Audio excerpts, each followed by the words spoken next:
30 నిమిషాలలో నొప్పి లేకుండా వేడికోస్ స్వయం చికిత్స ఆవేశ హాస్పిటల్ హైదరాబాద్. నమస్తే రమగారు. నమస్తే జయ. రమగారు, కొంతమంది మనుషులు సహజంగా మనిషి లక్షణం అంటారు మీరు. కొంత సంపాదన కానీ కొంత పేరు కానీ పదవులు కానీ వచ్చిన వెంటనే మనుషులు విపరీతమైన మార్పు వచ్చేస్తుందండి. అప్పటి వరకు ఒకలాగా ఉంటారు, ఆల్ ఆఫ్ సడన్ ఒక్క రోజులో మారిపోతారు. అడుగులు నేల మీద ఉండవన్నమాట, మధ్యలో నడుస్తూ ఉంటారు. శాంతం ఆకాశంలోకి వెళ్ళలేకపోయినా కూడా ఎదుటి వారికి తెలిసిపోతూ ఉంటుంది.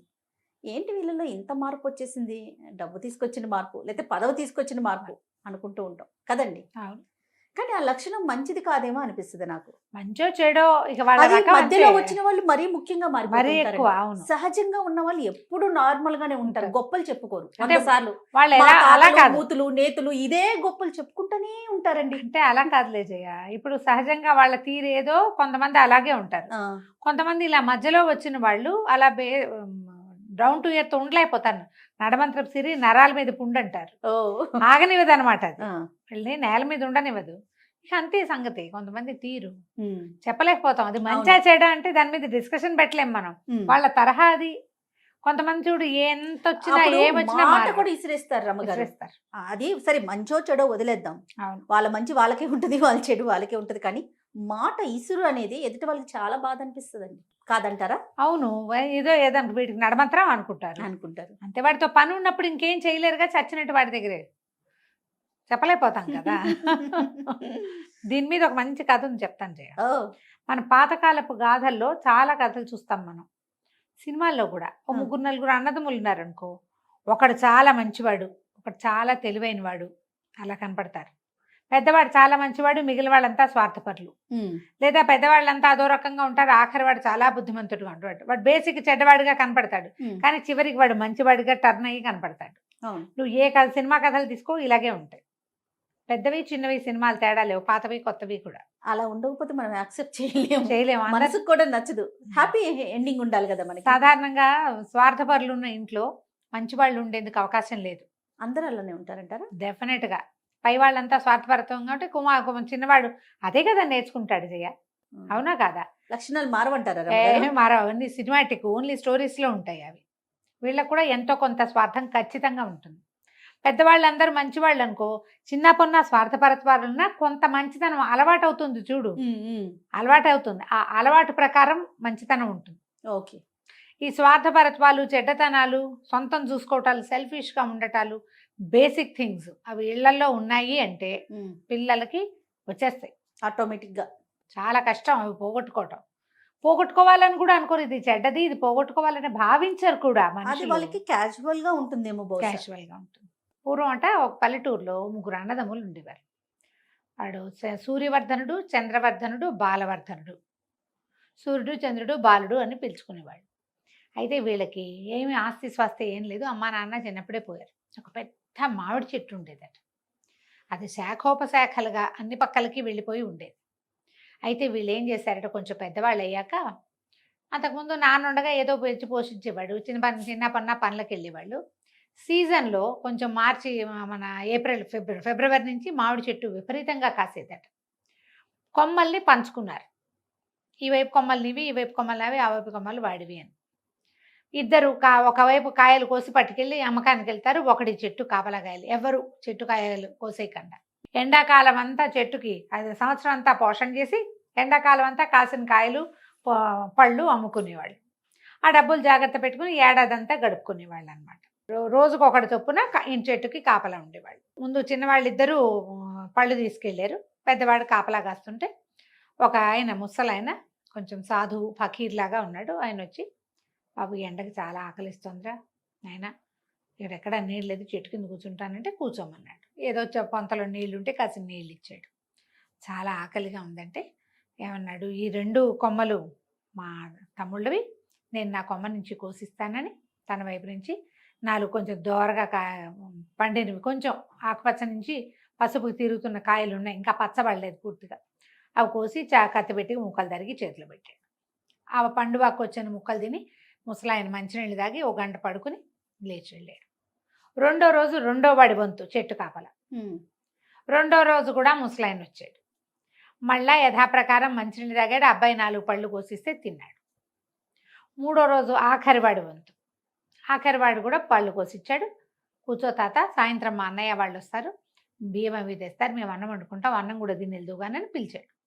ఆయన అన్నాడు, ఒరే మీ అన్నయ్య వాళ్ళిద్దరిని రాని నేను చెప్తాను అన్నాడు. అన్నయ్య వాళ్ళిద్దరు వచ్చాక వాళ్ళతో పాటు అన్నం తిని ఏమన్నాడు, మీరు వాళ్ళు మంచివాళ్ళరా, మీకున్న కాస్తలోనే వచ్చిన వాడికి ఏదైనా పెట్టాలని అనుకుంటున్నారు, మీకు ఏదైనా మేలు చేస్తాను, నాతో పాటు రండి అని ముగ్గురిని వెంబడబెట్టుకు తీసుకెళ్ళాడు. ఓకే.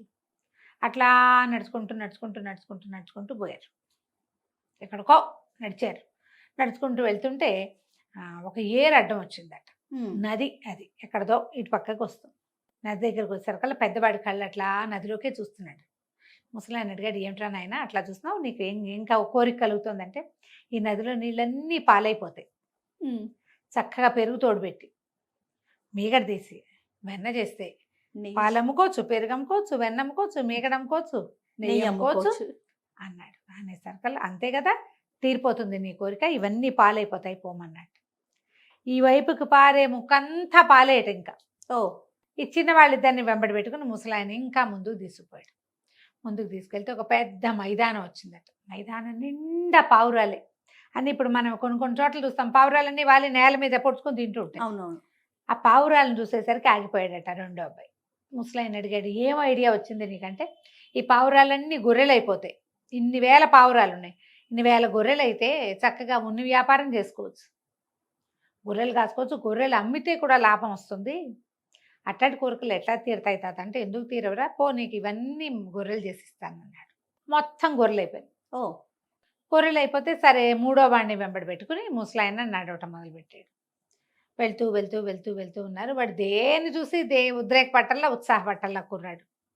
ఆయన అన్నాడు, ఎరా ఎంత నడిచినా ఏ కోరికలు పుట్టబెంటరా మీ అన్నయ్యలాగా, నీకంటే నా కోరిక తీరే కోరిక కాదు, రాజుగారి పట్టపు రాజుగారి కూతుర్ని పెళ్లి చేసుకోవాలని ఉంది నాకు, ఒక మాట ఎప్పుడో చూశాను, ఇవన్నీ ఏముంది అవే వస్తాయి అనేసరికి ఈయన అన్నాడు, అంతే కదా, రాజు కూతుర్ని పెళ్లి చేసుకోవాలి, నీ సులువుగా నీ పని అయిపోతుందని చెప్పాడు.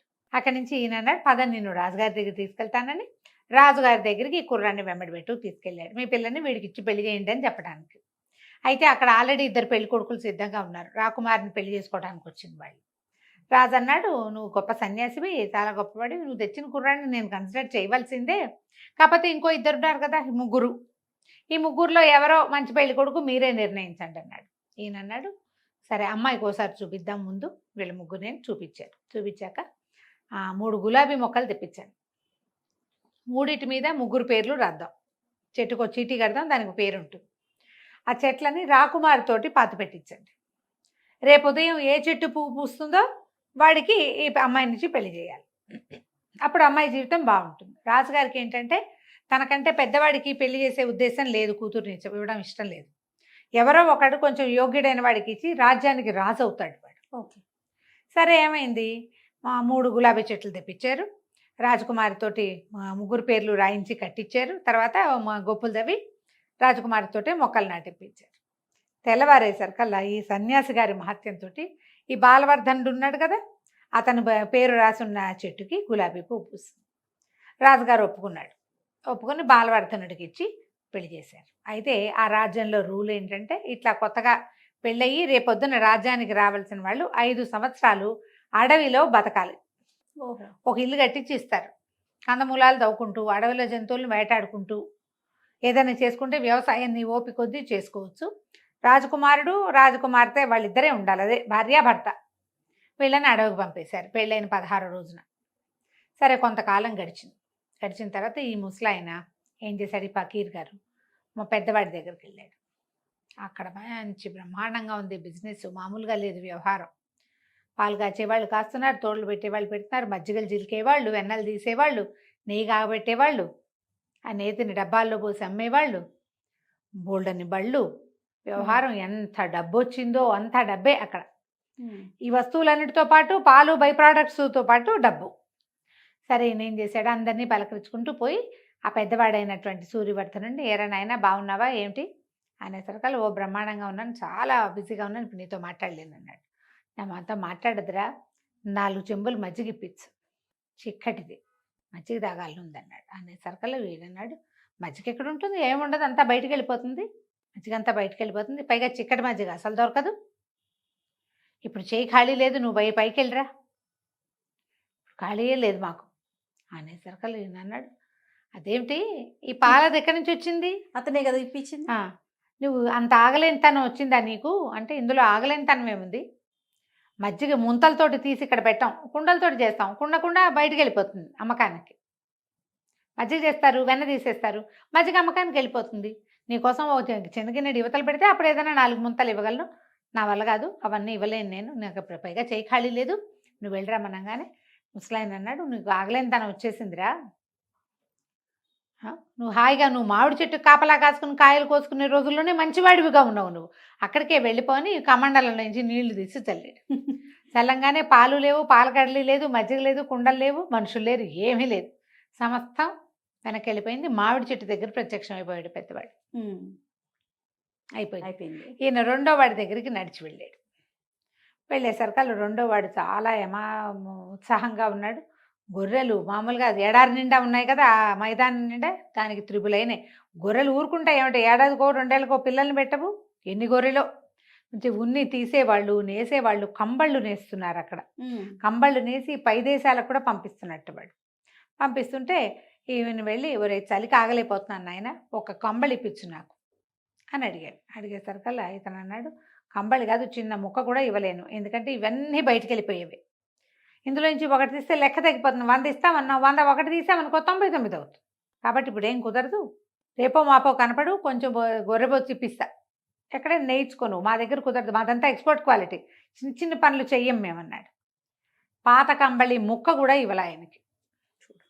ఇవ్వకపోయేసరికల్లా ఏం చెప్పాడు, సరే నువ్వు కూడా అలాంటి వాడివే, మీరు మామిడి చెట్టు కాపలాకే పనికొస్తారు, అక్కడ ఉండగా మీకు దాన గుణం ఉంది, మీకున్న కాస్తలో పెట్టే గుణం ఉంది, ఇప్పుడు ఎంత వచ్చినా పెట్టే గుణం లేదు, నీకు మనుషులతో పాటు పెరగవలసింది ఏమిటి, పెట్టు గుణం, అంతేగా, అది పెరగాలి, నీకు పెరగలేదు, నువ్వు వెనక్కి వెళ్ళిపోమని మొత్తం నీళ్ళు చల్లాడు. ఆ మొత్తం గొర్రెలన్నీ మంత్రజలం తగలంగానే పౌరాలు అయిపోయినాయి, ఎక్స్పోర్టు లేదు, ఇంపోర్టు లేదు. ఇంకా రెండో వాడు పోయాడు. ఈయన మూడో వాడి దగ్గరికి వెళ్ళాడు. వీళ్ళు ఒక చిన్న సరస్సు తీరంలో ఒక గుడిసె లాంటిది కాస్త పెద్దదే వేసుకుని భార్యాభర్త ఉంటున్నారు.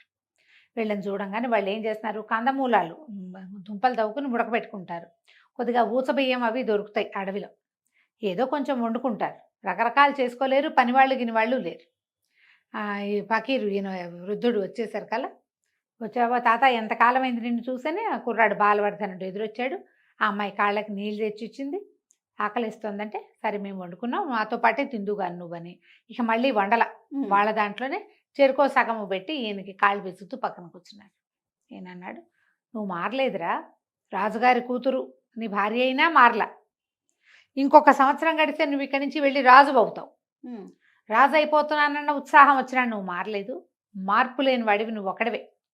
మీ అన్నలు ఇద్దరికి మార్పు వచ్చేసింది, మార్పు వచ్చిన వాడు ఏదో ఒక రోజు తన ఒరిజినల్ ప్లేస్కి వెళ్ళిపోతాడు వెనక్కి, లేదా జనాల దృష్టిలో దిగజారిపోతాడు. డబ్బులు పోకపోవచ్చు, వాడి కర్మవశాత్తు డబ్బు ఉండొచ్చు కానీ విలువ ఉండదు. వాళ్ళు డబ్బులు పోగొట్టుకున్నారు, విలువ పోగొట్టుకున్నారు. సాధారణంగా మన దగ్గర ఏమవుతుంది, డబ్బేం పోగొట్టుకోరు, నడమంత్రం వచ్చిన వాళ్ళకి డబ్బులు గిబ్బులు పోవు, కానీ ప్రజల దృష్టిలో విలువని కోల్పోతారు, ప్రేమ ఆదరణ తగ్గిపోతుంది.